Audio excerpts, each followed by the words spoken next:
ಅಖಿಲಾಂಡ ಕೋಟಿ ಬ್ರಹ್ಮಾಂಡ ನಾಯಕ ರಾಜಾದಿರಾಜ ಯೋಗಿರಾಜ ಪರಬ್ರಹ್ಮ ಶ್ರೀ ಸಚ್ಚಿದಾನಂದ ಸದ್ಗುರು ಸಾಯಿನಾಥ್ ಮಹಾರಾಜ್ ಕಿ ಜೈ. ಗುರುವಿನ ಪಾದಾರವಿಂದಗಳಿಗೆ ವಂದಿಸುತ್ತಾ ನಮಸ್ತೆ ಸ್ನೇಹಿತರೆ. ಗುರುವಿನ ಆಶೀರ್ವಾದ, ಮಾರ್ಗದರ್ಶನ, ಹಾಗೆ ನೀವು ನಂಬಿದ ದೇವಾನುದೇವತೆಗಳ ಆಶೀರ್ವಾದ, ಮಾರ್ಗದರ್ಶನ ನಿಮ್ಮನ್ನ ಸಮಯಕ್ಕೆ ಸರಿಯಾಗಿ ಮಾರ್ಗದರ್ಶನ ಮಾಡೋದ್ರ ಜೊತೆಗೆ ನಿಮ್ಮನ್ನ ಸಂರಕ್ಷಣೆ ಕೂಡ ಮಾಡ್ತಾ ಇದೆ. ಹಾಗೆ ನಿಮ್ಮ ಮೇಲೆ ಆ ಭಗವಂತನ ಕೃಪೆ ಸದಾ ಇರಲಿ ಅಂತೇಳಿ ಪ್ರಾರ್ಥನೆಯನ್ನು ಮಾಡ್ತಾ ಇವತ್ತಿನ ರೀಡಿಂಗ್ ಶುರು ಮಾಡ್ತಾ ಇದ್ದೀನಿ. ಸ್ನೇಹಿತರೆ, ಎಂದಿನಂತೆ ಇದು ಒಂದು ಟೈಮ್ಲೆಸ್ ಜನರಲ್ ರೀಡಿಂಗ್ ಆಗಿರುತ್ತೆ. ಹಾಗೆ ಇದು ಕನೆಕ್ಟಿವ್ ಎನರ್ಜಿಯಲ್ಲಿರುತ್ತೆ. ಯಾವ ಸಮಯದ ಎನರ್ಜಿಯ ಪ್ರಕಾರ ನೀವು ಈ ರೀಡಿಂಗಿಗೆ ಕನೆಕ್ಟ್ ಆಗ್ತಿರೋ ಖಂಡಿತವಾಗಿಯೂ ಈ ಎನರ್ಜಿ ನಿಮ್ಮ ಎನರ್ಜಿಗೆ ಕನೆಕ್ಟ್ ಆಗುತ್ತೆ.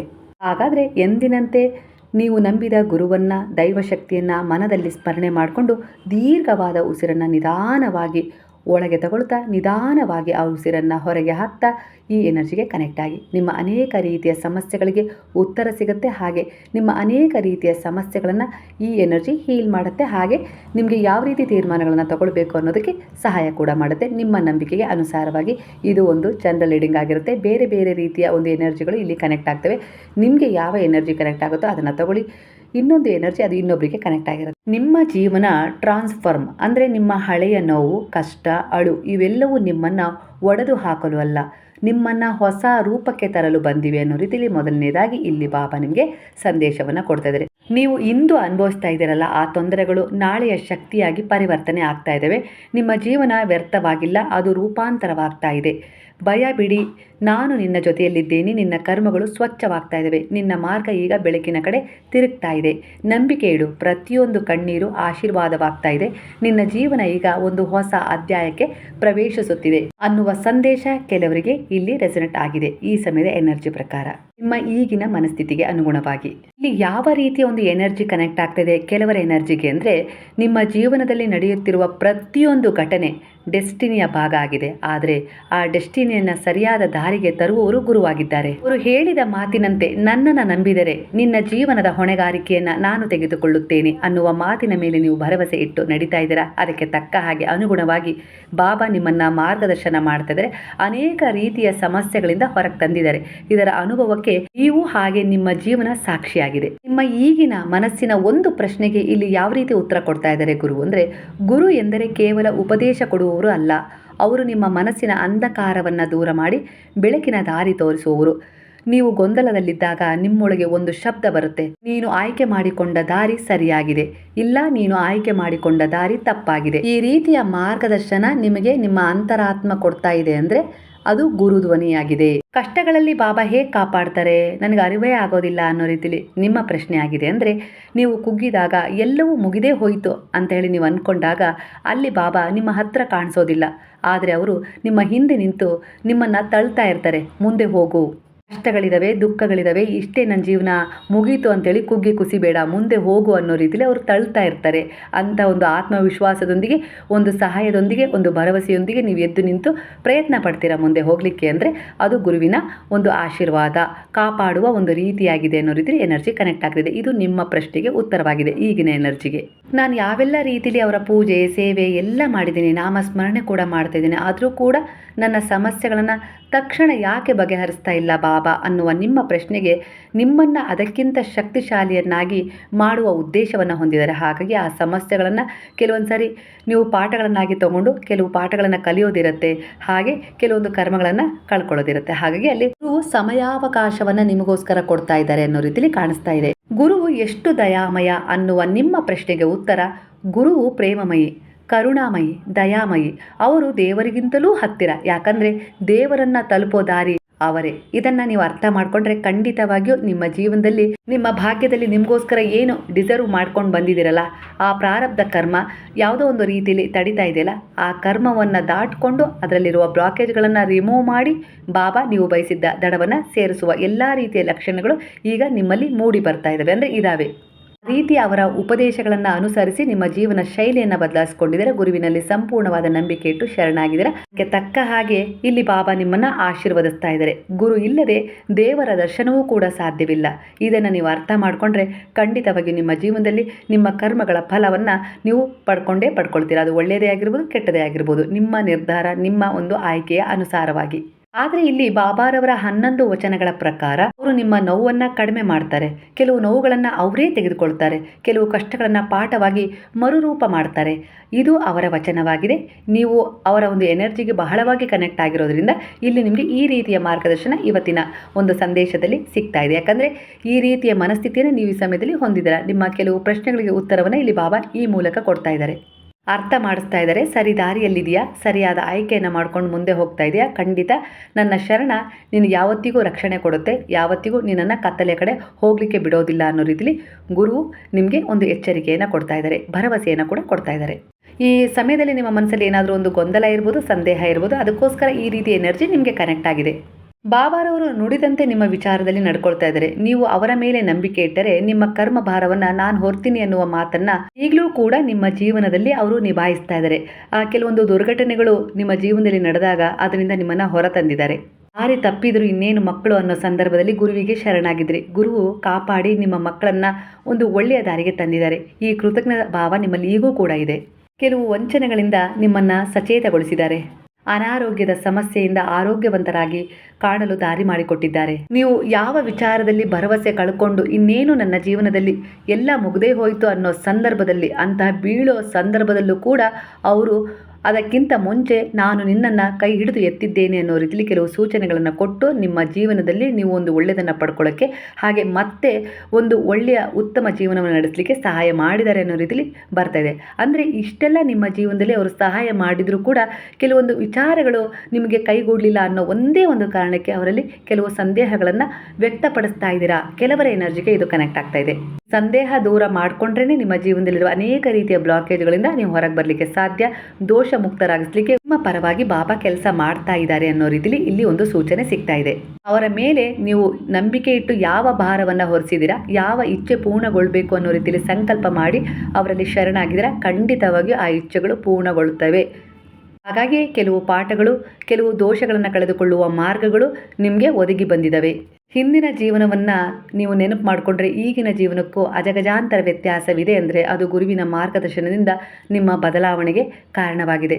ಇದೇ ಸೂಚನೆಯಾಗಿದೆ. ನಿಮ್ಮ ಜೀವನದಲ್ಲಿ ನೀವು ಅಂದ್ಕೊಂಡಿದ್ದನ್ನು ಖಂಡಿತ ಪಡ್ಕೊಳ್ತೀರಾ. ನಿಮ್ಮ ಜೀವನ ಒಂದು ಹಿಂದಿನ ಪ್ರಾರಬ್ಧ ಕೆಟ್ಟ ಕರ್ಮಗಳನ್ನು ಕಳೆದುಕೊಂಡು ಒಂದು ಒಳ್ಳೆಯ ಪುಣ್ಯವನ್ನು ಕೂಡಿಕೊಂಡು ನೀವು ಏನು ಬಯಸ್ತಾ ಇದ್ದೀರಲ್ಲ ಆ ದಡವನ್ನು ನಿಮಗೆ ಸೇರಿಸುತ್ತೆ ಅನ್ನೋ ರೀತಿಯಲ್ಲಿ ಎನರ್ಜಿ ಕನೆಕ್ಟ್ ಆಗ್ತದೆ. ಯಾಕಂದರೆ ಗುರು ಮಾತ್ರ ನಿಮ್ಮನ್ನು ಸಾಕಷ್ಟು ದೋಷಗಳಿಂದ ಹಾಗೆ ಪ್ರಾರಬ್ಧ ಕರ್ಮಗಳಿಂದ ಹೊರಗೆ ತರಲಿಕ್ಕೆ ಸಾಧ್ಯ ಮಾಡಿಕೊಡೋದು. ಹಾಗೆ ಇದು ನಿಮ್ಮ ಜೀವನದಲ್ಲಿ ಒಂದು ದೊಡ್ಡ ತಿರುವಿನ ಸಮಯವಾಗಿದೆ. ನೀವೀಗ ಗುರುವಿನ ಮೇಲೆ ಸಂಪೂರ್ಣವಾಗಿ ನಂಬಿಕೆ ಇಡಬೇಕಾದ ಸಮಯವೇ ಇದಾಗಿದೆ. ಈ ಸಮಯದಲ್ಲಿ ಕೊಂಚ ಅನುಮಾನ ಪಟ್ಟರೆ ಖಂಡಿತ ಇಲ್ಲಿ ಏನಾದರೂ ಒಂದು ಸಮಸ್ಯೆ ಎದುರಾಗ್ಬೋದು. ಹಾಗಾಗಿ ಗುರು ನಿಮ್ಮ ಕೈ ಹಿಡಿದು ಮುಂದೆ ನಡೆಸ್ತಾ ಇದ್ದಾರೆ. ಅವರ ಮೇಲೆ ಭರವಸೆ ಇಟ್ಟು ದೃಢವಾದ ನಂಬಿಕೆಯೊಂದಿಗೆ ಶರಣಾಗ್ಬಿಡಿ. ಗೊತ್ತಿದೆ ಗುರುವಿಗೆ ನೀವು ಅತಿಯಾಗಿ ಪ್ರೀತಿಸುತ್ತಿದ್ದ ವ್ಯಕ್ತಿ ನಿಮ್ಮಿಂದ ದೂರವಾಗಿದ್ದಾರೆ. ಕೆಲವು ವಂಚನೆಗಳಿಗೆ ಒಳಗಾಗಿದ್ದೀರಾ, ಕೆಲವು ಆರ್ಥಿಕ ಸಮಸ್ಯೆಗಳನ್ನು ಎದುರಿಸ್ತಾ ಇದ್ದಾರೆ. ಆದರೂ ಕೂಡ ಬಾಬಾ ನಿಮ್ಮನ್ನು ಕೈ ಬಿಟ್ಟಿಲ್ಲ. ಒಂದಲ್ಲ ಒಂದು ರೀತಿಯಲ್ಲಿ ನಿಮಗೆ ಸಹಾಯ ಮಾಡ್ತಾ ಇದ್ದಾರೆ. ಊಟಕ್ಕೆ ನಿಮಗೆ ತೊಂದರೆ ಆಗ್ತಾ ಇದೆ ಅಂದರೆ ಆ ಊಟವನ್ನು ಒದಗಿಸಿಕೊಡುವಂತಹ ಒಂದು ಸಹಾಯ ಕೂಡ ಮಾಡಿದ್ದಾರೆ. ಖಂಡಿತ ಇದು ನಿಮ್ಮ ಜೀವನದಲ್ಲಿ ನಡೆದಿದೆ ಅನ್ನೋ ರೀತಿಯಲ್ಲಿ ಬರ್ತಾ ಇದೆ. ಇಲ್ಲಿ 2 ಹೊಸ ಆರಂಭದ ಸೂಚನೆ ಕಾಣಿಸ್ತಾ ಇದೆ. ಅಂದರೆ ಇಲ್ಲಿ ನೀವು 2 ಕೆಲಸಗಳನ್ನು ಮಾಡಬೇಕು ಅಂತೇಳಿ ಹಂಬಲಿಸ್ತಾ ಇದ್ದೀರಾ. ಜೀವನದಲ್ಲಿ ಆ ಒಂದು ವಿಚಾರ ಹೊಸ ಅವಕಾಶವನ್ನು ತರುತ್ತೆ. ಹಣಕಾಸಿನಲ್ಲಿರುವ ಗೊಂದಲದ ಸ್ಥಿತಿ ಸುಧಾರಣೆ ಆಗತ್ತೆ. ಹೊಸ ಕೆಲಸ ಅಥವಾ ಬಿಸ್ನೆಸ್ ಅವಕಾಶ ನಿಮಗೆ ಎದುರಾಗುವ ಸಾಧ್ಯತೆ ಹೆಚ್ಚಿದೆ. ಹೊಸದೊಂದು ಪ್ರೀತಿ ಆರಂಭವಾಗ್ಬೋದು ಅನ್ನೋ ರೀತಿಲಿ ಎನರ್ಜಿ ಕನೆಕ್ಟ್ ಆಗ್ತಾ ಇದೆ. ಅಂದರೆ ನೀವು ಯಾರನ್ನು ಪ್ರೀತಿಸ್ಬೋದು, ಇಲ್ಲ ಅವರು ನಿಮಗೆ ನಾನು ನಿನ್ನನ್ನು ಪ್ರೀತಿಸ್ತೀನಿ ಅಂತೇಳಿ ಹೇಳ್ಬೋದು. ನೀವು ಇಟ್ಟಿರುವ ನಂಬಿಕೆ ವ್ಯರ್ಥ ಆಗ್ತಾ ಇಲ್ಲ, ಅದು ಈಗ ಸಾಕಾರಗೊಳ್ಳುವ ಸಮಯ ಬಂದಿದೆ. ಹಿಂದಿನ ಜನ್ಮಗಳಲ್ಲಿ ನೀವು ಮಾಡಿದ ಕೆಲವು ಕರ್ಮಗಳ ಭಾಗ ಈ ಸಮಯದಲ್ಲಿ ನಿಮ್ಮ ಜೀವನದಲ್ಲಿ ಕೆಲವೊಂದು ನೋವುಗಳನ್ನು ಅನುಭವಿಸುತ್ತಿರುವುದು ಆಗಿದೆ ಅನ್ನೋ ರೀತಿಯಲ್ಲಿ ಕನೆಕ್ಟ್ ಆಗ್ತಿದೆ ಎನರ್ಜಿ. ಧೃತಿಗೆಡುವ ಅವಶ್ಯಕತೆ ಇಲ್ಲ. ಏನು ಕಳ್ಕೊಳ್ಬೇಕಾಗಿತ್ತು ಅದು ಕಳೆದು ಹೋಗಲೇಬೇಕಾಗಿತ್ತು, ಕಳೆದು ಹೋಗಿದೆ. ಈಗ ಗುರುವಿನ ಶರಣದಲ್ಲಿ ನೀವು ಖಂಡಿತವಾಗಿ ನೆಲೆಯಾಗಿ ನಿಂತಿದ್ದೀರಾ ಅಂದರೆ ಖಂಡಿತ ಇಲ್ಲಿ ಹೊಸದೊಂದು ಅವಕಾಶ ನಿಮಗೆ ಸಿಗುತ್ತೆ. ಹಿಂದಿನದ್ದು ಕೇವಲ ಒಂದು ಋಣ ಮಾತ್ರ ಆಗಿತ್ತು. ಇಲ್ಲಿ ನಿಮ್ಮ ಹೊಸ ಅಧ್ಯಾಯ ಶುರುವಾಗೋದ್ರಲ್ಲಿದೆ. ಅದರ ಒಂದು ಪರಿಚಯವನ್ನು ಗುರು ನಿಮಗೆ ಮುಂದಿನ ದಿನಗಳಲ್ಲಿ ಮಾಡಿಸ್ತಾರೆ. ಅದಕ್ಕೋಸ್ಕರ ಈ ಸಮಯದಲ್ಲಿ ನೀವು ಕುಗ್ಗಿದ್ದೀರಾ ಅಂದರೆ ಆ ಕುಗ್ಗುವಿಕೆಯಿಂದ ಹೊರಗೆ ಬರಬೇಕು. ಗುರುವಿನ ಶರಣದಲ್ಲಿ ಮಾರ್ಗದರ್ಶನಕ್ಕೆ ಒಂದು ಪ್ರಾರ್ಥನೆ ಮಾಡಿ. ಖಂಡಿತ ನಿಮಗೆ ಇಲ್ಲಿ ನೀವು ನಂಬಿದ ಗುರುವು ಸಹಾಯ ಮಾಡ್ತಾರೆ. ಹಾಗಾಗಿ ಕೆಲವು ಸಂಬಂಧಗಳು ನಿಮ್ಮ ಜೀವನಕ್ಕೆ ಕಾರಣವಿಲ್ಲದೆ ಬಂದ್ಬಿಡ್ತವೆ. ಕೆಲವರು ತುಂಬಾ ಹತ್ತಿರವಾಗಿರ್ತಾರೆ, ಆದರೆ ಕೊನೆಗೆ ದೂರವಾಗ್ತಾರೆ. ಇದು ಪ್ರಾರಬ್ಧ ಕರ್ಮದ ಲೆಕ್ಕ ಆಗಿದೆ ಇಲ್ಲಿ. ಹಾಗೆ ಕೆಲವರ ಎನರ್ಜಿ ಪ್ರಕಾರ ಇಷ್ಟು ವರ್ಷಗಳು ಅವರು ನಿಮ್ಮ ಜೊತೆ ಇದ್ದರು, ಈಗ ಅವರು ಮೂರನೇ ವ್ಯಕ್ತಿಯ ಸಹವಾಸ ಮಾಡಿ ಹೋಗಿದ್ದಾರೋ, ಇಲ್ಲ ಅಂದರೆ ಯಾವುದೋ ರೀತಿಯಲ್ಲಿ ನಿಮ್ಮ ಬೇಡ ಅನ್ನೋ ರೀತಿಯಲ್ಲಿ ತಿರಸ್ಕಾರ ಮಾಡಿ ಹೋಗಿದ್ದಾರೋ, ಇದು ಪೂರ್ವ ಜನ್ಮದ ಪ್ರಾರಬ್ಧ ಕರ್ಮದ ಲೆಕ್ಕವನ್ನು ಸೂಚಿಸ್ತಾ ಇದೆ ಇಲ್ಲಿ. ಹಾಗಾಗಿ ಧೃತಿಗೆಡುವ ಅವಶ್ಯಕತೆ ಇಲ್ಲ. ಈ ಸಮಯದಲ್ಲಿ ನಿಮ್ಮನ್ನು ನೀವು ಸಂಭಾಳಿಸಿ, ಆ ಪರಿಸ್ಥಿತಿಯನ್ನು ನೀವು ಸಂಭಾಳಿಸಿ. ಯಾಕಂದರೆ ಹಿಂದಿನ ಜನ್ಮದಲ್ಲಿ ಈ ನೋವನ್ನು ನೀವು ಯಾರಿಗೋ ಕೊಟ್ಟಿದ್ರಿ ಇರಬೇಕು, ಅಥವಾ ಯಾರಾದರೂ ನಿಮ್ಮಿಂದ ಆ ನೋವನ್ನು ಅನುಭವಿಸಿದ್ದಿರ್ಬೋದು. ಹಾಗಾಗಿ ಈ ಜನ್ಮದಲ್ಲಿ ಆ ಲೆಕ್ಕ ಮುಗಿಸಲು ಅವರು ಬಂದಿರ್ತಾರೆ ಅನ್ನೋ ರೀತಿಯಲ್ಲಿ, ಅಂದರೆ ಒಂದು ಪಾಠವನ್ನು ಕಲಿಸಿ ಹೋಗ್ತಾರೆ ಅನ್ನೋ ರೀತಿಯಲ್ಲಿ ಕೂಡ ಎನರ್ಜಿ ಕನೆಕ್ಟ್ ಆಗ್ತದೆ ಕೆಲವರಿಗೆ. ಜೀವನದಲ್ಲಿ ಒಂದು ಮಗು ಬಂದಿದೆ ಅಂದರೆ ಅದು ಹೊಸ ಸಂಬಂಧ ಅಲ್ಲ, ಬಹಳ ಬಾರಿ ಅದು ಹಿಂದಿನ ಜನ್ಮದ ಆತ್ಮದ ಸಂಬಂಧವಾಗಿರುತ್ತೆ. ಒಂದು ಮಗು ನಿಮ್ಮ ಜೀವನಕ್ಕೆ ಬಂದಿದೆ ಅಂದರೆ ಪ್ರೀತಿಯನ್ನು ಕಲಿಸಲು ಬಂದಿರುತ್ತೆ, ಹಾಗೆ ಹೊಣೆಗಾರಿಕೆಯನ್ನು ಕಲಿಸಲು ಬಂದಿರುತ್ತೆ, ಅಥವಾ ನಿಮ್ಮ ಕರ್ಮವನ್ನು ಶುದ್ಧಗೊಳಿಸಲೂ ಬಂದಿರುತ್ತೆ ಅನ್ನೋ ರೀತಿಯಲ್ಲಿ ಎನರ್ಜಿ ಕನೆಕ್ಟ್ ಆಗ್ತಾ ಇದೆ. ಹಾಗಂತ ಈ ಜನ್ಮದಲ್ಲಿ ಎಲ್ಲ ಸಂಬಂಧಗಳು ಹಿಂದಿನ ಜನ್ಮದ ಕರ್ಮ ಮಾತ್ರ ಆಗಿರೋದಿಲ್ಲ. ಕೆಲವರು ಹೊಸ ಪಾಠ ಕೊಡೋಕ್ಕೂ ಕೂಡ ಬರ್ತಾರೆ, ಕೆಲವರು ಹೊಸ ಅನುಭವ ಕೊಡೋಕ್ಕೂ ಕೂಡ ಬರ್ತಾರೆ. ಇವುಗಳನ್ನು ಆಗಾಮಿ ಕರ್ಮ ಅಂದರೆ ನ್ಯೂ ಕರ್ಮ ಅಂತ ಹೇಳಬಹುದು. ಒಂದು ಸಂಬಂಧ ತುಂಬ ಗಾಢವಾಗಿ ತಕ್ಷಣ ಕನೆಕ್ಟ್ ಆಗಿದ್ರೆ ಅದು ಹಿಂದಿನ ಜನ್ಮದ ಕರ್ಮವಾಗಿರುವ ಸಾಧ್ಯತೆ ಹೆಚ್ಚಾಗಿ ಕಾಣುತ್ತೆ. ನಿಧಾನವಾಗಿ ಬೆಳೆದ ಸಂಬಂಧ ಹೊಸ ಅನುಭವಗಳ ಜೊತೆ ಇದ್ದರೆ ಅದು ಈ ಜನ್ಮದ ಹೊಸ ಕರ್ಮವಾಗಿರ್ಬೋದು ಅನ್ನೋ ಸೂಚನೆ ಕೂಡ ಇಲ್ಲಿ ಕಾಣಿಸ್ತಾ ಇದೆ. ಒಟ್ಟಾರೆಯಾಗಿ ಯಾರು ಬಂದರು ಯಾರು ಹೋದರು ಅವರು ನಿಮ್ಮ ಜೀವನದಲ್ಲಿ ವ್ಯರ್ಥವಾಗಿ ಬರೋದಿಲ್ಲ. ಕೆಲವರು ನಿಮ್ಮನ್ನು ಪ್ರೀತಿಸಲು ಬರ್ತಾರೆ, ಕೆಲವರು ನಿಮ್ಮನ್ನು ಬಲವಾಗಿಸಲು ಬರ್ತಾರೆ, ಕೆಲವರು ಪಾಠ ಕಲಿಸಲು ಬರ್ತಾರೆ, ಕೆಲವರು ಕಾರ್ಮಿಕ್ ಕ್ಲೀನರ್ಸ್ ಆಗಿ ಬಂದಿದ್ದಾರೆ ನಿಮ್ಮ ಜೀವನದಲ್ಲಿ ಅನ್ನೋ ರೀತಿಲಿ ಕಾಣಿಸ್ತಾ ಇದೆ ಎನರ್ಜಿ. ಹಾಗಾಗಿ ಯಾರೇ ಬಂದು ಹೋಗಲಿ ಅವರನ್ನು ನೀವು ಜಡ್ಜ್ ಮಾಡುವ ಅಗತ್ಯ ಇರೋದಿಲ್ಲ, ಅಂದರೆ ತೂಗಿ ಅಳಿಬಾರ್ದು. ಒಂದಲ್ಲ ಒಂದು ಕಾರಣದಿಂದ ಅವರು ನಿಮ್ಮ ಸಹಾಯಕ್ಕಾಗಿ, ನಿಮ್ಮ ಏಳಿಗೆಗಾಗಿಯೇ ಬಂದಿರ್ತಾರೆ. ಹಾಗಾಗಿ ಅಂಥವರಿಗೂ ಕೂಡ ಕೃತಜ್ಞತೆಯನ್ನು ಸಲ್ಲಿಸಿದಾಗ ಖಂಡಿತ ನಿಮ್ಮ ಜೀವನದಲ್ಲಿ ಏನು ಬ್ಲಾಕೇಜ್ ಇದೆಯಲ್ಲ ಅದು ರಿಮೂವ್ ಆಗುತ್ತೆ, ನೀವು ಮುಂದೆ ಹೋಗಲಿಕ್ಕೆ ಸಹಾಯ ಸಿಗುತ್ತೆ. ಕೆಲವೊಂದಿಷ್ಟು ಹಳೆಯ ಕರ್ಮಗಳು ಅಂತ್ಯಗೊಳ್ತವೆ, ಹಾಗೆ ಹೊಸ ಜೀವನದ ದಾರಿ ತಾನಾಗಿ ತೆರೆದುಕೊಳ್ಳುತ್ತೆ. ಅದೇ ರೀತಿ ಈಗ ನಿಮ್ಮ ಜೀವನದಲ್ಲಿ ಆಗಿರೋದು. ಅವರು ಮಧ್ಯದಲ್ಲೇ ಬಂದರು, ಹಾಗೆ ಮಧ್ಯದಲ್ಲೇ ಹೊರ ಹೋಗಿದ್ದಾರೆ. ಇದರಿಂದ ನಿಮಗೆ ನೋವಾಗಿದೆ, ಆದರೆ ಇದು ಒಂದು ಅಸ್ಥಿರವಾದ ಸಂಬಂಧ ಅನ್ನುವ ಸೂಚನೆ ಕೂಡ ಕಾಣಿಸ್ತಾ ಇದೆ. ಒಂದು ಕೇವಲ ಆಕರ್ಷಣೆಯಾಗಿತ್ತು, ಹಾಗಾಗಿ ಅವರು ಮಧ್ಯೆ ನಿಮ್ಮ ಜೀವನದಲ್ಲಿ ಬಂದರು, ಮಧ್ಯೆನೇ ಇನ್ನೊಬ್ಬರನ್ನು ನಂಬಿ ಹೊರ ಹೋಗಿದ್ದಾರೆ. ಸಂಬಂಧದಲ್ಲಿ ಸುಧಾರಣೆ ಆಗೋದು ಬಹಳ ಕಷ್ಟ. ಆದರೆ ಅಲ್ಲಿ ಅವರಿಗೆ ಏನಾದರೂ ಅನ್ಯಾಯ ಮೋಸ ಆದರೆ, ಅವರಿಂದ ವಂಚನೆ ಆದರೆ, ಯಾರನ್ನು ನಂಬಿ ಹೋಗಿದಾರಲ್ಲ ಅವರಿಂದ ಅವರಿಗೆ ಏನಾದರೂ ವಂಚನೆ ಆದರೆ ಅಲ್ಲಿಂದ ಪಾಠ ಕಲಿತು ಅವರು ಮತ್ತೆ ನಿಮ್ಮ ಬಳಿ ಮರಳುವ ಸಾಧ್ಯತೆ ಹೆಚ್ಚಿದೆ. ಆದರೆ ನೀವು ಅವ್ರ ಬಗ್ಗೆ ಯಾವುದೇ ರೀತಿ ನೆಗೆಟಿವ್ ಆಗಿ ವಿಚಾರಗಳನ್ನ ಇಟ್ಕೊಳ್ಬಾರ್ದು. ಅವ್ರು ನಿಮಗೆ ಬೇಕು, ನೀವು ಅವರನ್ನು ತುಂಬ ನಿಜವಾದ ಸತ್ಯ ಪ್ರೀತಿಯಿಂದ ಪ್ರೀತಿಸಿದ್ದೀರಾ ಅಂದರೆ ಗುರುವಿನಲ್ಲಿ ಶರಣಾಗಿದ್ದೀರಾ, ಅದೇ ನಂಬಿಕೆ ಇಟ್ಟು ಖಂಡಿತ ಇಲ್ಲಿ ಏನಾದರೂ ವಿಸ್ಮಯ ಅಂದರೆ ಒಂದು ಏನಾದರೂ ಚಮತ್ಕಾರವಾಗ್ಬೋದು ಅನ್ನೋ ರೀತಿಯಲ್ಲಿ ಕೂಡ ಎನರ್ಜಿ ಕನೆಕ್ಟ್ ಆಗ್ತದೆ. ಹಾಗಾಗಿ ಗುರುವಿನ ಶರಣದಲ್ಲಿ ನಂಬಿಕೆ ಇಟ್ಟು ಸಂಯಮದಿಂದ ಸ್ವಲ್ಪ ತಾಳ್ಮೆಯಿಂದ ಇರಿ. ನಿಮ್ಮ ಜೀವನದಲ್ಲಿ ಕೆಲವು ದಿನಗಳಲ್ಲಿ ಅಬಂಡೆನ್ಸ್ ವಿಚಾರಗಳು ಹೆಚ್ಚಾಗ್ತದವೆ. ಅಂದರೆ ಅಬಂಡೆನ್ಸ್ ಅಂದ ತಕ್ಷಣ ಕೇವಲ ಹಣ ಅಂತಲ್ಲ, ಮನಃಶಾಂತಿ, ಪ್ರೀತಿ, ಆತ್ಮತೃಪ್ತಿ, ಒಳಗಿನ ಸಮತೋಲನ ಇವುಗಳು ನಿಜವಾದ ಶ್ರೀಮಂತಿಕೆಯಾಗಿ ನಿಮ್ಮ ಜೀವನದಲ್ಲಿ ಮರುಕಳಿಸ್ತಾ ಇದ್ದಾವೆ. ಹಣಕ್ಕಿಂತ ಹೆಚ್ಚು ತೃಪ್ತಿಯನ್ನು ನಿಮ್ಮ ಜೀವನಕ್ಕೆ ಇವು ಕೊಡ್ತವೆ. ಹಾಗೆ ಪ್ರತಿಯೊಂದು ಸಂಬಂಧಕ್ಕೂ ಒಂದು ಸೆಲ್ಫ್ ಲೈಫ್ ಅಂತ ಇದ್ದೇ ಇರುತ್ತೆ. ಕೆಲವರು ನಿಮ್ಮ ಜೀವನಕ್ಕೆ ಸ್ವಲ್ಪ ಸಮಯಕ್ಕೆ ಬಂದಿರ್ತಾರೆ, ಕೆಲವರು ಹೆಚ್ಚು ಕಾಲ ಇರಲು ಬಂದಿರ್ತಾರೆ. ಆದರೆ ಯಾರೂ ಕೂಡ ಇಲ್ಲಿ ಶಾಶ್ವತವಲ್ಲ. ಇದು ನೋವಾಗ್ಬೋದು, ಆದರೆ ಇದೇ ವಾಸ್ತವ ಸತ್ಯ ಅನ್ನೋ ರೀತಿಯಲ್ಲಿ ಕೂಡ ಇಲ್ಲಿ ಗುರುವು ಪರಿಚಯ ಮಾಡಿಸ್ಕೊಡ್ತಾ ಇದ್ದಾರೆ. ಎಲ್ಲ ಒಂದು ಒಳ್ಳೆಯ ವಿಚಾರಗಳೇ ಬರಬೇಕು ಅಂತ ಇಲ್ಲ, ಕೆಲವೊಂದು ನೆಗೆಟಿವ್ ವಿಚಾರಗಳು ಕೂಡ ವಾಸ್ತವ ಸತ್ಯದ ಮೂಲಕ ನಿಮಗೆ ಕೆಲವೊಂದು ವಿಚಾರಗಳನ್ನು ತಿಳಿಸ್ತವೆ. ನೀವು ಕಳೆದುಕೊಂಡ ಸಂಬಂಧಗಳ ಬಗ್ಗೆ ದುಃಖ ಪಡ್ತಾ ಇದ್ದೀರಾ, ಯಾಕೆ ಹೀಗಾಯಿತು ಅಂತ ಹೇಳಿ ಕೇಳ್ತಾ ಇರ್ಬೋದು. ಆದರೆ ಅದು ಮುಗಿದಿದ್ದು ಯಾಕಂದರೆ ಅದು ತನ್ನ ಪಾಠ ಮುಗಿಸಿದೆ, ಹಾಗಾಗಿ ಅದು ದೂರವಾಗಿದೆ. ಅದು ಇನ್ನೊಂದು ಹತ್ರ ಪಾಠ ಕಲೀಲಿಕ್ಕೆ ಶುರು ಮಾಡಿದೆ, ಇಲ್ಲ ಕಲಿಸ್ಲಿಕ್ಕೂ ಹೋಗಿರ್ಬೋದು. ಹಾಗಾಗಿ ಕೆಲವೊಂದು ವಿಚಾರಗಳಲ್ಲಿ ತುಂಬ ಅಂಟಿಕೊಳ್ಳುವ ಸ್ವಭಾವವನ್ನು ನೀವು ಬಿಡಲೇಬೇಕು. ಕೆಲವೊಂದು ವಿಚಾರಗಳನ್ನು ಬಿಡೋದನ್ನು ಕಲಿತಾಗ ಹೊಸದು ಬರೋಕ್ಕೆ ಅಲ್ಲಿ ಜಾಗ ಸಿಗುತ್ತೆ. ಹಾಗಾಗಿ ನಿಮ್ಮ ಜೀವನದಲ್ಲಿ ಕೆಲವು ಅಧ್ಯಾಯಗಳು ದುಃಖದಿಂದ ತುಂಬಿರ್ತವೆ, ಕೆಲವು ಗೊಂದಲ, ಕಳೆದುಕೊಳ್ಳುವಿಕೆ, ನೋವುಗಳಿಂದ ಕೂಡಿರ್ತವೆ. ಆದರೆ ಅದು ಸಂಪೂರ್ಣ ಕಥೆ ಅಲ್ಲ. ಕಾಲ ಇಲ್ಲಿ ಏನು ಹೇಳುತ್ತೆ ಅಂದರೆ, ಕಾಲವೇ ದೊಡ್ಡ ಚಿಕಿತ್ಸಕ. ಇವತ್ತು ನೋವಾಗಿರ್ಬೋದು, ನಾಳೆ ಒಂದು ಪಾಠವಾಗತ್ತೆ. ಇವತ್ತು ಕತ್ತಲೆಯಂತೆ ಕಾಣುವ ಜೀವನ ನಾಳೆ ಬೆಳಕಿನಿಂದ ತುಂಬುತ್ತೆ. ಈ ಹೊಸ ಸುಂದರ ಅಧ್ಯಾಯ ಈಗ ನಿಮ್ಮ ಜೀವನದಲ್ಲಿ ಪ್ರಾರಂಭವಾಗಿದೆ. ನೀವು ನಂಬಿಕೆ ಇಟ್ಟರೆ ಜೀವನ ತಾನಾಗಿ ಬದಲಾವಣೆಯನ್ನು ತಂದುಕೊಡುತ್ತೆ. ಅಂದರೆ ಪ್ರತಿಯೊಂದು ಅಂತ್ಯ ಕೂಡ ಹೊಸ ಆರಂಭದ ಸಂಕೇತವಾಗಿದೆ. ಇದು ನಿಮ್ಮ ಜೀವನದಲ್ಲೂ ಕೂಡ ಈಗ ನಡೀತಾ ಇದೆ. ಇಷ್ಟು ದಿನ ಓದಿದ ಅಧ್ಯಾಯಗಳು ನಿಮ್ಮನ್ನು ನೀವು ನಿರೂಪಿಸ್ಕೊಳ್ಳೋಕ್ಕೆ ಸಹಾಯ ಮಾಡಿದೆ, ಕೆಲವೊಂದು ದೋಷಗಳನ್ನು ಕಳ್ಕೊಳ್ಳೋಕ್ಕೆ ಸಹಾಯ ಮಾಡಿದೆ, ಕೆಲವು ಪಾಠಗಳನ್ನು ಕಲ್ತಿದ್ದೀರಾ, ಯಾವುದು ಸರಿ ಯಾವುದು ತಪ್ಪು ಅಂತೇಳಿ ಗುರುತಿಸಿದ್ದೀರಾ. ಈಗ ನೀವು ಓದಲು ಬಾಕಿ ಇರುವ ಅಧ್ಯಾಯಗಳು ನಿಮ್ಮನ್ನು ಸಂತೋಷಪಡಿಸಲಿವೆ. ನಿಮ್ಮ ಭಾಗ್ಯದಲ್ಲಿದ್ದನ್ನು ನಿಮಗೆ ತಂದುಕೊಡ್ಲಿಕ್ಕೆ ಎಲ್ಲ ರೀತಿಯ ಸಿದ್ಧತೆಯನ್ನು ಮಾಡ್ತಾ ಇದ್ದಾವೆ. ಹಾಗಾಗಿ ಇಲ್ಲಿ ಬಾಬಾ ನಿಮಗೆ ಹೇಳ್ತಾ ಇದ್ದಾರೆ, ಭಯ ಬೇಡ, ಇದು ನಿನ್ನ ಕಥೆಯ ಅಂತ್ಯ ಅಲ್ಲ, ಇದು ಕೇವಲ ಒಂದು ಪುಟ.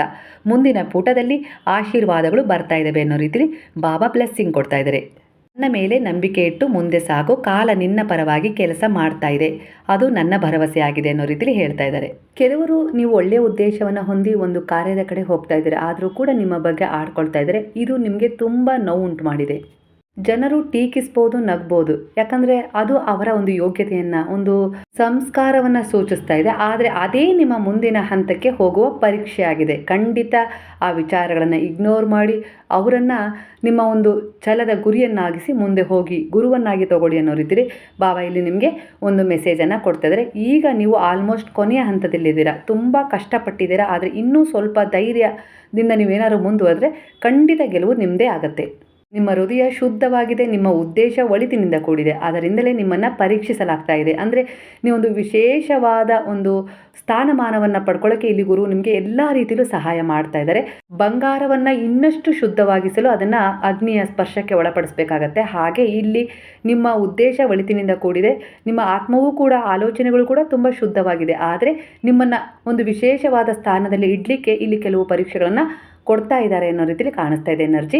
ಹಾಗಾಗಿ ಜನರ ಕೆಲವು ಮಾತುಗಳನ್ನು ನೀವು ಗಮನಕ್ಕೆ ತೆಗೆದುಕೊಳ್ಳೋದು ಬೇಡ. ಕೆಲವೊಮ್ಮೆ ಮೌನವೇ ದೊಡ್ಡ ಉತ್ತರವಾಗಿರುತ್ತೆ. ನಿಮ್ಮ ದಾರಿಯನ್ನು ನೀವೇ ನಂಬಿಕೆ ಇಟ್ಟು ಆಯ್ಕೆ ಮಾಡ್ಕೊಂಡಿದ್ದೀರಾ, ಖಂಡಿತ ಅದು ಒಳ್ಳೆಯ ಉದ್ದೇಶವನ್ನು ಹೊಂದಿದೆ.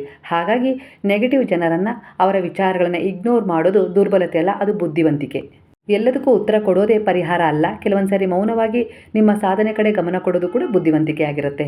ನಿಮ್ಮ ಕರ್ಮ ನಿಮ್ಮ ಜೊತೆ ಇದೆ, ನಿಮ್ಮ ಪರಿಶ್ರಮ ವ್ಯರ್ಥ ಆಗೋದಿಲ್ಲ. ಇವತ್ತು ನಿಮ್ಮನ್ನು ನೋಡಿ ನಗ್ತಾ ಇರೋರು ನಾಳೆ ನಿಮ್ಮನ್ನು ನೋಡಿ ಆಶ್ಚರ್ಯ ಪಡ್ತಾರೆ. ಅಷ್ಟರ ಮಟ್ಟಿಗೆ ಗುರುವು ನಿಮ್ಮ ಜೀವನದಲ್ಲಿ ಬದಲಾವಣೆಯನ್ನು ತರ್ತಾ ಇದ್ದಾರೆ. ವಯಸ್ಸು ಹೆಚ್ಚಾಗಿದೆ, ಆದರೂ ಕೂಡ ನೀವು ಚಿಕ್ಕವರಾಗಿ ಕಾಣಿಸ್ತಾ ಇದ್ದಾರೆ. ಇದು ನಿಮ್ಮ ಆತ್ಮವಿಶ್ವಾಸದ ಕೊಡುಗೆ. ದುರ್ಗಮ ದಾರಿಯೇ ಆಗಿರಲಿ, ಅದರಲ್ಲಿ ನಿಧಾನವಾಗಿ ಬುದ್ಧಿವಂತಿಕೆಯಿಂದ ಹೋಗುವ ಒಂದು ಸ್ವಭಾವ ನಿಮ್ಮದಾಗಿದೆ. ಸಣ್ಣವರಿದ್ದಾಗಿನಿಂದಲೇ ಕೆಲವು ಜವಾಬ್ದಾರಿಗಳ ಭಾರ ನಿಮ್ಮ ಮೇಲೆ ಬಿದ್ದಿದ್ರೂ ಕೂಡ ಅವುಗಳನ್ನು ಬುದ್ಧಿವಂತಿಕೆಯಿಂದ ನಿಭಾಯಿಸಿದರೆ. ಇಲ್ಲಿ ನಿಮ್ಮ ಬಾಲ್ಯದ ಜೀವನ ಬಹಳ ಶ್ರಮದಾಯಕವಾಗಿತ್ತು. ಹಾಗೆಯೇ ಬಂಗಾರ ಹೇಗೆ ನನ್ನ ಶುದ್ಧತೆಗೋಸ್ಕರ, ಪರಿಶುದ್ಧತೆಗೋಸ್ಕರ ಒಂದು ಬೆಂಕಿಯಲ್ಲಿ ಸುಡಲ್ಪಡುತ್ತೋ ಅದೇ ರೀತಿ ಕೆಲವು ಪರೀಕ್ಷೆಗಳನ್ನು, ಜವಾಬ್ದಾರಿಗಳನ್ನು ನೀವು ಎದುರಿಸಿದ್ದೀರಾ. ಅದರ ಹೊಳಪು ಮುಂದಿನ ದಿನಗಳಲ್ಲಿ ಕಾಣಿಸುತ್ತೆ ಅನ್ನೋ ರೀತಿಲಿ ಕಾಣಿಸ್ತಾ ಇದೆ ಎನರ್ಜಿ. ನಿಮ್ಮ ಸಂಯಮ ನಿಮ್ಮಲ್ಲಿ ಉತ್ಸಾಹ ತುಂಬಿದೆ. ಬೇಕೋ ಬೇಡವೋ ಅನ್ನೋ ರೀತಿಲಿ ಕೆಲವರು ಯೋಚಿಸ್ತಾ ಇದ್ದಾರೆ. ಯಾಕಂದರೆ ಈ ಸಂಬಂಧ ಹೊಸದಾಗಿ ಶುರುವಾಗಿದೆ. ಹಾಗಾಗಿ ನಿಮ್ಮ ಮೇಲೆ ಅವರಿಗೆ ಇನ್ನೂ ಸ್ವಲ್ಪ ಕನ್ಫ್ಯೂಷನ್ ಇದೆ. ಹಾಗಾಗಿ ಸ್ವಲ್ಪ ಸಮಯ ತೆಗೆದುಕೊಳ್ತಾ ಇದ್ದಾರೆ. ಇಲ್ಲಿ ಕನ್ಫ್ಯೂಷನ್ ಕೇವಲ ಅವರಿಗಷ್ಟೇ ಅಲ್ಲ, ನಿಮಗೂ ಕೂಡ ಇದೆ. ಯಾಕಂದರೆ ಅವ್ರಿಗೆ ಹೇಗಿದು ಹೊಸ ಸಂಬಂಧವು, ನಿಮಗೂ ಕೂಡ ಇದು ಹೊಸ ಸಂಬಂಧವೇ ಅಲ್ವಾ. ಸ್ವಲ್ಪ ಸಮಯ ತಗೊಳುತ್ತೆ ಒಬ್ಬರ ಮೇಲೆ ಒಬ್ಬರಿಗೆ ನಂಬಿಕೆ ಬರಲಿಕ್ಕೆ. ಹಾಗಾಗಿ ಅದರ ಮಧ್ಯೆ ಕೆಲವು ಕನ್ಫ್ಯೂಷನ್ಗಳು ಇದ್ದೇ ಇರ್ತವೆ. ಕೆಲವೊಂದು ಸಾರಿ ನೀವು ಒಬ್ರಿಗೊಬ್ರು ವಿಚಾರಗಳನ್ನ ಶೇರ್ ಮಾಡ್ಕೊಳ್ಳೋದು ಅತಿ ಉತ್ತಮ ಅನ್ನೋ ರೀತಿಲಿ ಬರ್ತಾ ಇದೆ. ನಮ್ಮನ್ನು ಕಟ್ಟಿಕೊಳ್ಳುವ ಹಂತದಲ್ಲಿದ್ದೀರಾ. ನಿಮ್ಮ ಪ್ರಯತ್ನ, ನಿಮ್ಮ ಟ್ಯಾಲೆಂಟ್ ಇವು ವ್ಯರ್ಥ ಆಗ್ತಾ ಇಲ್ಲ. ಇನ್ನೊಬ್ಬರ ಸಹಕಾರವೂ ಕೂಡ ನಿಮ್ಮ ಪ್ರಗತಿಗೆ ಮುಖ್ಯ. ಆ ಸಹಾಯ ನಿಮ್ಮ ಬಳಿ ಬರ್ತಾ ಇದೆ ಅನ್ನೋ ರೀತಿಲಿ ಗುರುವು ಬ್ಲೆಸ್ಸಿಂಗ್ ಕೊಡ್ತಾ ಇದ್ದಾರೆ. ಎಲ್ಲವನ್ನ ನಾನು ಒಬ್ಬನೇ ಮಾಡ್ತೀನಿ ಅನ್ನೋ ರೀತಿಲಿ ಕೆಲವು ತೀರ್ಮಾನಗಳನ್ನು ತಗೊಳ್ಬೇಡಿ. ಸರಿಯಾದ ಜನ, ಸರಿಯಾದ ಗೈಡೆನ್ಸ್, ಸರಿಯಾದ ಟೀಮ್ ಇವು ಬಂದಾಗ ಜೀವನ ಸುಂದರವಾಗುತ್ತೆ. ಅದು ನಿಮ್ಮ ಒಂದು ಎನರ್ಜಿಗೆ ಕನೆಕ್ಟ್ ಆಗ್ತಾ ಇದೆ ಇಲ್ಲಿ. ಯಾಕಂದರೆ ಮುಂದೆ ಬಂದಿದ್ದಾರೆ, ಹಾಗಾಗಿ ಅದನ್ನು ನಿರ್ಲಕ್ಷಿಸಬೇಡಿ ಅನ್ನೋ ರೀತಿಯಲ್ಲೂ ಕೂಡ ಬರ್ತಾ ಇದೆ. ಅಂದರೆ ಎಲ್ಲದನ್ನು ಅನುಮಾನದ ದೃಷ್ಟಿಯಿಂದ ನೋಡಬೇಡಿ. ಒಳ್ಳೆಯವರು ಕೂಡ ಇದ್ದಾರೆ. ಯಾಕಂದರೆ ನಿಮ್ಮ ಒಂದು ಮನಸ್ಥಿತಿ ಒಳ್ಳೆಯದಾಗಿದೆ, ಒಳ್ಳೆಯದನ್ನೇ ಯೋಚಿಸ್ತಾ ಇದೆ ಅಂದರೆ ಅದೇ ರೀತಿಯ ಒಂದು ಎನರ್ಜಿ ನಿಮಗೆ ಕನೆಕ್ಟ್ ಆಗುತ್ತೆ. ಸೋಲ್ ಎನರ್ಜಿಗಳ ಮೂಲಕ ಅನ್ನೋ ರೀತಿಯಲ್ಲೂ ಕೂಡ ಕನೆಕ್ಟ್ ಆಗ್ತಾ ಇದೆ ಎನರ್ಜಿ. ಹಾಗಾಗಿ ಅವರ ಸಹಾಯವನ್ನು ಸ್ವೀಕರಿಸಿ. ಎನರ್ಜಿಯ ಪ್ರಕಾರ ನೀವು ನಿಮ್ಮ ಜೀವನವನ್ನು, ನಿಮ್ಮನ್ನು ಬೇರೆಯವರ ಜೊತೆ ಹೋಲಿಕೆ ಮಾಡ್ಕೊಳ್ಳೋದನ್ನು ಮೊದಲು ನಿಲ್ಲಿಸಬೇಕು. ಸಣ್ಣ ಪ್ರಗತಿಗೂ ಕೂಡ ಒಂದು ವ್ಯಾಲ್ಯೂ ಅನ್ನೋದಿದೆ. ಕಲಿಯೋದನ್ನು ನಿಲ್ಲಿಸಬೇಡಿ. ನಿಮ್ಮ ಕೌಶಲ್ಯವನ್ನು ನೀವು ನಂಬಿ ಮುಂದೆ ಸಾಗಿ. ನಿಧಾನವಾಗಿ ಹೋಗ್ತಾ ಇದ್ರೂ ಸರಿಯಾದ ದಾರಿಯಲ್ಲೇ ಹೋಗ್ತಾ ಇದ್ದೀರಾ. ಅದನ್ನು ಇಗ್ನೋರ್ ಮಾಡೋದು ಸ್ವಾಭಿಮಾನ ಕಾಪಾಡುವ ಮಾರ್ಗ ಕೂಡ ಆಗಿದೆ. ನಿಮ್ಮ ಶಾಂತಿಯನ್ನು ಒಂದು ಕದಡುವ ಕೆಲಸ ಇಲ್ಲಿ ಮಾಡ್ತಾ ಇದ್ದಾರೆ. ಕೆಲವರು ಯೋಜನೆ ಕೂಡ ನಡೆಸ್ತಾ ಇದ್ದಾರೆ. ನೀವು ಮುಂದೆ ಹೋಗಬಾರ್ದು, ಇಲ್ಲ ನಿಮ್ಮ ಒಂದು ಮನಸ್ಥಿತಿ ಡಿಸ್ಟ್ರ್ಯಾಕ್ಟ್ ಆಗಿ ನೀವು ಕೆಲವು ನಿರ್ಧಾರಗಳನ್ನು ಸರಿಯಾಗಿ ತಗೊಳ್ಬಾರ್ದು ಅನ್ನೋ ರೀತಿಯಲ್ಲಿ ಕೂಡ ಕೆಲವರು ಹವಣಿಸ್ತಾ ಇದ್ದಾರೆ. ಅವರ ಒಂದು ವಿಚಾರಗಳಿಗೆ ನೀವು ಬಲಿಯಾಗೋದು ಬೇಡ. ಹಾಗಾಗಿ ನಿಮ್ಮ ಒಂದು ಮೌನವನ್ನು ನೀವು ನಿಜವಾದ ಶಕ್ತಿಯಾಗಿಸ್ಕೊಂಡು ಮುಂದೆ ಹೋಗಿ. ಕೆಲವರು ಜನರನ್ನು, ಕೆಲವು ವಿಚಾರಗಳನ್ನು ಇಗ್ನೋರ್ ಮಾಡೋದೇ ಬಹಳ ಒಳ್ಳೆಯದು. ಸೈಲೆನ್ಸ್ ಅಂದರೆ ಅದು ದುರ್ಬಲತೆ ಅಲ್ಲ, ಅದು ನಿಯಂತ್ರಣ. ನಿಮ್ಮ ಭಾವನೆಗಳ ಮೇಲೆ, ನಿಮ್ಮ ಜೀವನದ ಮೇಲೆ ಕೆಳಕ್ಕೆ ಇಳಿಸೋಕೆ ಮಾತ್ರ ಬಂದಿರ್ತಾರೆ. ಅಂಥವರಿಗೆ ಉತ್ತರ ಕೊಡಬೇಡಿ. ನಿಮ್ಮ ಬೆಳವಣಿಗೆ ಅವರಿಗಿರುವ ದೊಡ್ಡ ಉತ್ತರವಾಗಿರುತ್ತೆ. ಅದರ ಕಡೆ ಫೋಕಸ್ ಮಾಡಿ ಅನ್ನೋ ರೀತಿಯಲ್ಲಿ ಬರ್ತಾ ಇದೆ ವಿಚಾರ. ನೀವು ಮೌನವಾಗಿರುವಾಗ ದೇವರು ನಿಮ್ಮ ಪರವಾಗಿ ಮಾತನಾಡ್ತಾ ಇರ್ತಾರೆ. ಹಾಗಾಗಿ ಇಲ್ಲಿ ನೀವು ಮೌನವಾಗಿರ್ಬೋದು. ಗುರುವು ನಿಮ್ಮ ಪರವಾಗಿ ಅವರಿಗೆ ಯಾವ ರೀತಿ ಒಂದು ಪೆಟ್ಟನ್ನು ಕೊಡಬೇಕು, ಯಾವ ರೀತಿ ಅವರಿಗೆ ಪಾಠವನ್ನು ಕಲಿಸ್ಬೇಕು ಅದು ನಡೀತಾ ಇರುತ್ತೆ. ನೀವೇ ಉತ್ತರ ಕೊಟ್ಟು ಇಲ್ಲಿ ಆ ಒಂದು ದ್ವೇಷವನ್ನು ತೀರಿಸ್ಕೊಳ್ಬೇಕು ಅಂತ ಏನಿಲ್ಲ. ನೀವು ಮೌನವಾಗಿದ್ದರೂ ಕೂಡ ನೀವು ಶಾಂತವಾಗಿ ಒಂದು ನಂಬಿಕೆಯೊಂದಿಗೆ ನಿಮ್ಮ ಕೆಲಸದ ಕಡೆ ನೀವು ಗಮನ ಕೊಡ್ತಾ ಹೋದರೆ ಖಂಡಿತ ಖಂಡಿತವಾಗಿಯೂ ಅವರನ್ನು, ನಿಮ್ಮ ಶತ್ರುಗಳನ್ನೇ ಆಗಿರ್ಬೋದು, ನಿಮ್ಮನ್ನು ದಾರಿ ತಪ್ಪಿಸುವವರ ವಿಚಾರವನ್ನೇ ಆಗಿರ್ಬೋದು, ಎಲ್ಲವನ್ನು ನೀವು ಯಾವಾಗ ಕಡೆಗಣಿಸ್ತಾ ಹೋಗ್ತೀರೋ ಆ ವಿಚಾರಗಳ ಮೇಲೆ ಗುರು ಗಮನ ಹರಿಸಲಿಕ್ಕೆ ಶುರು ಮಾಡ್ತಾರೆ. ಅವರ ಒಂದು ಯಾವುದೇ ಎನರ್ಜಿ ನಿಮಗೆ ಅವರ ರಕ್ಷಣೆಯಲ್ಲಿ ಇದ್ದೀರಾ. ಇಲ್ಲಿ ಬಾಬಾರವರು ನಿಮಗೆ ಒಂದು ಸಂದೇಶವನ್ನು ಯಾವ ರೀತಿ ಕೊಡ್ತಾ ಇದ್ದಾರೆ ಅಂದರೆ, ಜೀವನ ಅಂದರೆ ಕೇವಲ ಉಸಿರಾಟ ಅಲ್ಲ, ಅದು ಒಂದು ಯಾನ, ಪ್ರತಿದಿನ ಹೊಸ ಪಾಠ ಕಲಿಸುವ ಒಂದು ಪಯಣ ಆಗಿದೆ ಅನ್ನೋ ರೀತಿಯಲ್ಲಿ ಹೇಳ್ತಾ ಇದ್ದಾರೆ. ನದಿಯ ಹಾಗೆ ನೀವು ಹರಿಲೇಬೇಕು, ಎಲ್ಲ ಅಡೆತಡೆಗಳನ್ನು ದಾಟ್ತಾ ತನ್ನ ದಾರಿಯನ್ನು ತಾನೇ ಸೃಷ್ಟಿಸಿಕೊಳ್ಳುವ ಹಾಗೆ ನಿಮ್ಮ ಮನೋಬಲ ಇರಬೇಕು. ಕೆಲವೊಮ್ಮೆ ಶಾಂತ, ಕೆಲವೊಮ್ಮೆ ಪ್ರಬಲ, ಆದರೆ ಯಾವಾಗಲೂ ಮುಂದಕ್ಕೆ ಸಾಗೋದನ್ನು ಮರಿಬೇಡಿ ಅನ್ನೋ ರೀತಿಯಲ್ಲಿ ಬಾಬಾ ಹೇಳ್ತಾ ಇದ್ದಾರೆ. ಆದರೆ ಇಲ್ಲಿ ದೊಡ್ಡ ದೊಡ್ಡ ಕೆಲಸ ಅಲ್ಲ, ಪ್ರತಿದಿನದ ಸಣ್ಣ ಸಣ್ಣ ಹೆಜ್ಜೆಗಳಿಗೆ ಒಂದು ಸ್ವಲ್ಪ ಉತ್ತಮವಾಗೋದು ತುಂಬ ಒಳ್ಳೆಯದು. ಇದನ್ನು ಅರ್ಥ ಮಾಡ್ಕೊಳ್ಳಿ ಅನ್ನೋ ರೀತಿಯಲ್ಲಿ ಬಾಬಾ ಹೇಳ್ತಾ ಇದ್ದಾರೆ. ಅಂದರೆ ಹಿಂದಿನ ಕರ್ಮ ಅದನ್ನು ಬದಲಾಯಿಸಲು ಸಾಧ್ಯ ಇಲ್ಲ, ಆದರೆ ಅದರಿಂದ ಕಲಿಬಹುದು. ಹಾಗೆ ನೀವೊಂದು ಈಗಿನ ಒಂದು ಶುದ್ಧವಾದ ಕರ್ಮದಿಂದ ಅದನ್ನು ಕಳ್ಕೊಳ್ಬಹುದು. ನಿಮ್ಮ ಕೈಯಲ್ಲೇ ಇದೆ. ಪ್ರತಿ ಚಿಂತನೆ, ಪ್ರತಿ ಮಾತು, ಪ್ರತಿ ಕಾರ್ಯ ನಿಮ್ಮ ಭವಿಷ್ಯವನ್ನು ಕಟ್ಟುತ್ತಾ ಇದೆ. ಅದರ ಕಡೆ ಗಮನ ಹರಿಸಿ. ನೀವು ಇವತ್ತೇನು ಬಿತ್ತಿದ್ದೀರೋ ಅದೇ ಬೀಜದ ಫಲವನ್ನು ನಾಳೆ ನೀವು ಜೀವನದಲ್ಲಿ ಅನುಭವಿಸ್ತೀರಾ, ಸುಂದರ ಭವಿಷ್ಯದ ರೂಪದಲ್ಲಿ ಅನ್ನೋ ರೀತಿಯಲ್ಲಿ ಬಾಬಾ ಹೇಳ್ತಾ ಇದ್ದಾರೆ. ಹಾಗಾಗಿ ಎಲ್ಲರನ್ನ ಬದಲಾಯಿಸಲು ಹೋಗಬೇಡಿ. ಕೆಲವರನ್ನು ಅರ್ಥ ಮಾಡ್ಕೊಳ್ಳಿ, ಕೆಲವರನ್ನು ಬಿಟ್ಬಿಡಿ, ಕೆಲವರನ್ನು ಪ್ರೀತಿಸಿ, ಕೆಲವರನ್ನು ಇಗ್ನೋರ್ ಮಾಡಿ, ಹಾಗೆ ಕೆಲವರನ್ನು ಕ್ಷಮಿಸಿಬಿಡಿ ಬಹುದು. ಆದರೆ ಅದು ಒಂದು ರೂಪಾಂತರವಾಗಿದೆ. ನೀವು ಪ್ರತಿದಿನ ಹೊಸ ವ್ಯಕ್ತಿಯಾಗಿರುವ ಒಂದು ಅದ್ಭುತವಾದ ಒಂದು ಪ್ರಯಾಣ ಆಗಿದೆ ಅನ್ನೋ ರೀತಿಯಲ್ಲಿ ಬಾಬಾ ಹೇಳ್ತಾ ಇದ್ದಾರೆ. ಖಂಡಿತವಾಗಿ ಪ್ರತಿದಿನದ ಪರಿಶ್ರಮ ನಿಮ್ಮನ್ನು ದೊಡ್ಡ ಮಟ್ಟಕ್ಕೆ ಕರೆದೊಯ್ತಾ ಇದೆ. ಅದರ ಬಗ್ಗೆ ನಂಬಿಕೆ ಇಡಿ. ನಿರ್ಧಾರ ಬರ್ತಾ ಇದೆ. ಇದು ಕೇವಲ ಪ್ರೀತಿಯಲ್ಲ, ಇದು ಆತ್ಮದ ಸಂಪರ್ಕ ಆಗಿದೆ. ಸರಿಯಾದ ವ್ಯಕ್ತಿ ನಿಮ್ಮ ಒಂದು ಗ್ರೋತ್ಗೆ ಸಪೋರ್ಟ್ ಮಾಡೇ ಮಾಡ್ತಾರೆ. ತಪ್ಪಾದವರು ಒಂದು ಮೆಸೇಜ್ ಆಗಿದೆ. ಹಳೆಯ ಕರ್ಮಗಳು ಈಗ ಕ್ಲಿಯರ್ ಆಗ್ತಾ ಇದ್ದಾವೆ. ಹಿಂದಿನ ನೋವು, ತಪ್ಪುಗಳು, ಗಿಲ್ಟ್ ಯಾವುದ್ರ ಬಗ್ಗೆ ನೀವು ಫೀಲ್ ಮಾಡ್ಕೊಳ್ತಾ ಇದ್ದೀರಲ್ಲ ಅದನ್ನು ಬಿಡುವ ಸಮಯ ಬಂದಿದೆ. ಹಾಗೆ ಕಲಿಸೋಕೆ ಬರ್ತಾ ಇದ್ದಾರೆ ಅನ್ನೋ ರೀತಿಯಲ್ಲಿ ಕೂಡ ಕೆಲವು ಎನರ್ಜಿ ಕನೆಕ್ಟ್ ಆಗ್ತಿದೆ. ಕೆಲವರು ನೋವು ಕೊಡ್ತಾರೆ, ಅದು ಪನಿಷ್ಮೆಂಟ್ ಅಲ್ಲ, ಅದು ಪ್ಯೂರಿಫಿಕೇಷನ್ ಕನೆಕ್ಷನ್ಸ್ ಬರ್ತಾ ಇದ್ದಾವೆ. ನನ್ನ ಒಂದು ವಿಚಾರದಲ್ಲಿ ನಾನು ಹೇಗೆ ಮುಂದುವರಿಬೇಕು ಅದರ ಕಡೆ ಫೋಕಸ್ ಮಾಡ್ತಿದ್ದೀನಿ. ಆದರೂ ಕೂಡ ಕೆಲವರು ನನ್ನನ್ನು ಹಿಂಸಿಸ್ತಾ ಇದ್ದಾರೆ, ನನ್ನ ಬಗ್ಗೆ ಮಾತನಾಡ್ತಾ ಇದ್ದಾರೆ, ಅದ್ರ ಬಗ್ಗೆ ನನಗೆ ಅತೀವ ನೋವಾಗ್ತಾ ಇದೆ ಅಂತ ಹೇಳ್ತಾ ಇದ್ರಲ್ಲ, ಅದಕ್ಕೆ ಉದಾಹರಣೆ ಇಲ್ಲೇ ಕೊಟ್ಟಿದ್ದಾರೆ ಬಾಬಾ. ಇದ್ರೂ ಕೂಡ ಒಂಟಿಯಾಗಿದ್ದೀನಿ ಅನ್ನೋ ರೀತಿಯಲ್ಲಿ ಯಾರಿಗಾಗಿ ನೀವು ಪರಿಶ್ರಮ ಪಟ್ಟಿದ್ದೀರೋ, ಯಾರಿಗೋಸ್ಕರ ನಿಮ್ಮ ಪ್ರೀತಿ ಕೊಟ್ಟಿದ್ದೀರೋ, ಯಾರಿಗೋಸ್ಕರ ನೀವು ನಂಬಿಕೆಯಿಂದ ಕಾದಿದ್ರೋ, ಅವರು ಅಂತ್ಯದಲ್ಲಿ ನಿಮಗೆ ಮೋಸ, ಒಂಟಿತನ, ಚಿಂತೆಯನ್ನು ಕೊಟ್ಟಿದ್ದಾರೆ. ಇಲ್ಲಿ ಜೀವನದ ಒಂದಲ್ಲ ಒಂದು ತಿರುವಿನಲ್ಲಿ ಒಂದು ಕತ್ತಲೆಯನ್ನು ನೀವು ಎದುರಿಸಿದ್ದೀರ. ಅಲ್ಲಿ ತಂದೆ ತಾಯಿಯ ಆಸರೆ ಇಲ್ಲ, ಅಲ್ಲಿ ಒಂದು ಮಿತ್ರರ ಸಹಾಯ ಕೂಡ ಇಲ್ಲ, ಅಲ್ಲಿ ಪ್ರೀತಿಯ ಆಸರೆ ಕೂಡ ನಿಮಗಿಲ್ಲದ ಹಾಗೆ ಆಗಿದೆ. ನಿಮ್ಗೆ ಅನ್ನಿಸ್ತಾ ಇದೆ ಕೂಗಿ ಕೂಗಿ ಅಳಬೇಕು ಅಂತ ಹೇಳಿ, ಆದರೆ ನಿಮ್ಮ ಕೂಗನ್ನು ಕೇಳೋರು ಕೂಡ ಅಲ್ಲಿ ಯಾರೂ ಇಲ್ಲ.